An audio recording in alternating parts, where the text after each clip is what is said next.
给你新资讯，给你新视角，欢迎回到游戏新世界。虽然在年度 TGA 大奖空手而归，但是《天国降临：救赎2》这款游戏依然获得很多玩家们的心。今天让我们跟随国外知名游戏网站 IGN 的脚步来回顾这款准年度游戏从发售以来的各项更新。《天国降临：救赎2》以其引人入胜的故事和背景让我们惊艳，至今已近1年。但自那时以来，亨利在15世纪波西米亚的旅程发生了巨大变化。随着包含所有内容的豪华皇家版现已推出，我们应该来看看自发售以来《天国降临：救赎2》新增的所有内容。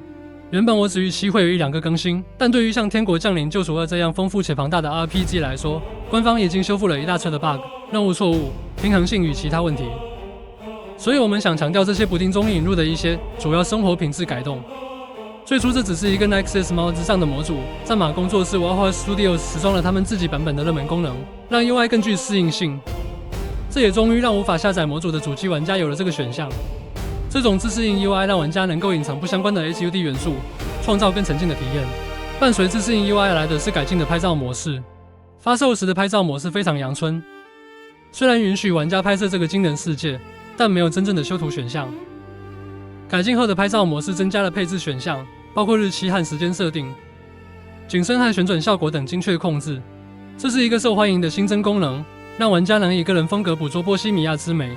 当然，战斗系统也透过多次补丁进行了大量更新，这包括简化长柄武器的连击，并增加较少使用武器如前述的长柄武器和斧枪的强度。除了这些改动外，大师反击 Master Strike 的伤害也增加了，使这些连击更具实用性。除了这些修复和改动，战马工作室还加入了一堆免费更新，引入了一些备受期待的功能，例如理发店以及改变亨利发型和胡须的能力。只需花费25格罗森的小费，亨利就可以换上多种发型。这些理发师可以在2个主要城市 Cottonburg 和 Salem 找到，任命他们独特的红白条纹帐篷即可。除了给亨利一个新造型，修剪头发还能在短时间内提升他的魅力值，就像现实生活一样。《天国降临：救赎2》增加了更多令人兴奋的功能，是赛马和射箭活动。透过一个新的支线任务，玩家可以参与赛马和骑射挑战。故事围绕这2个游牧民之间的竞争展开。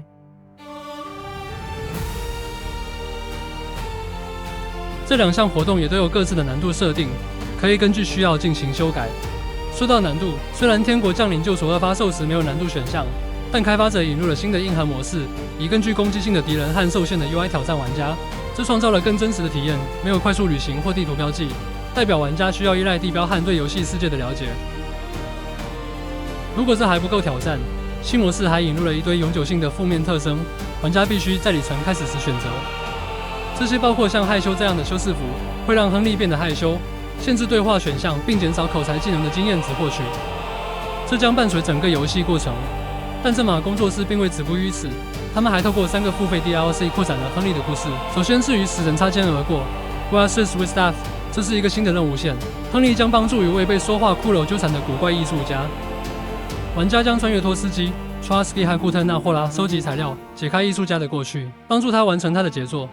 这个扩充包最有趣的部分是新的自定义盾牌绘画，帮助艺术家后将解锁自定义游戏中任和盾牌的选项，有超过100种不同的设计和颜色组合，来个性化装备。下一个付费 DLC 是铁匠铺的遗产 Legacy of the Forge， 让亨利回归他身为铁匠之子的根源。他的父亲马丁在库特纳霍拉留下了一座被烧毁的锻造厂，亨利现在将其据为己有。玩家可以修复和自定义他们的新锻造厂，完成合约以增加声望，解锁更多好东西，并拿起他已故父亲留下的锤子和铁针，同时进一步了解父亲的过去。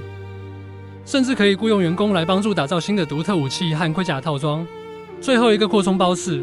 教会的奥秘 Mysteria Ecclesia， 任务是让亨利调查新的塞德莱斯修道院区域，寻找被囚禁的瓦茨拉夫国王。玩家必须努力揭开涉及修道院长的神秘阴谋，同时试图治愈导致修道院被隔离的奇怪疾病。这个 DLC 非常注重潜行和炼金术，因为亨利将担任医师的护卫。